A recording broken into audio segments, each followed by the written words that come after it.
अभी जो कह रहे थे विक्रम जी कि रेप की थ्योरी नहीं कहा, इस प्रकार ये है नहीं, ये बात इस्तेमाल किया है कि नहीं किया है, बताइए। मन विचलित होता है। अरे संसार में जो स्त्री होगी सुंदर होगी तो क्या उसको देखकर हर किसी का मन विचलित होगा? इस प्रकार की मानसिकता क्या उनकी अगर धर्मपत्नी होगी, उनकी बच्चियां भी होंगी, उनको देखकर भी किसी व्यक्ति का मन विचलित होगा क्या?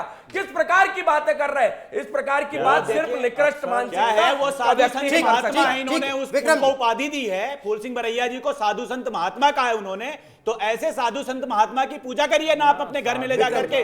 जो माताओं बहनों के बारे में इस प्रकार की भाषा का प्रयोग कर रहा है वो ऐसे मन मस्तिष्क, बताइए ना कितना गंदगी है। कहां लिखा? पढ़िए कहां लिखा?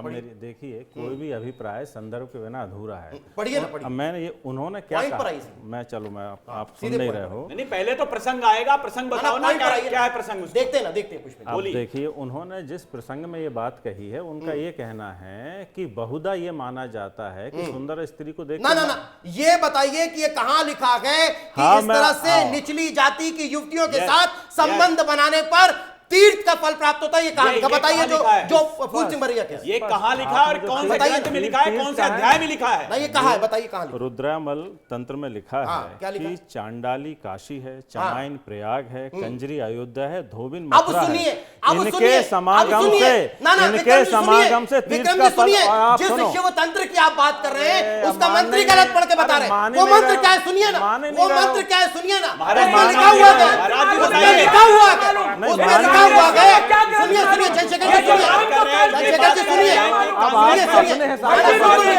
आप अपने हिसाब के मंत्र को तोड़ मरोड़ कर पेश करते हैं। उसमें क्या लिखा है सुनिए, उसमें लिखा है चंद्रशेखर जी, उसमें लिखा हुआ है रजस्वला पुष्करम तीर्थ चंडाली तू महाकाशी जन्मकारी प्रयागस्यात् रज की मथुरामता। यानी अब इसका मतलब क्या है? इसका मतलब ये है, इसमें यह बताया गया है कि अगर जो रजस्वला धर्म के दौरान स्त्री रहती है वो पुष्कर तीर्थ के समान होती है। उसमें यह बताया गया है कि जो चांडाली युक्ति होती है वो काशी के समान होती है। उसमें यह बताया गया है कि जो धोबी की कन्या होती है वो मथुरा के समान होती है। आप गलत बता देंगे, गलत बता देंगे, उसकी व्याख्या आप गलत कर रहे हो।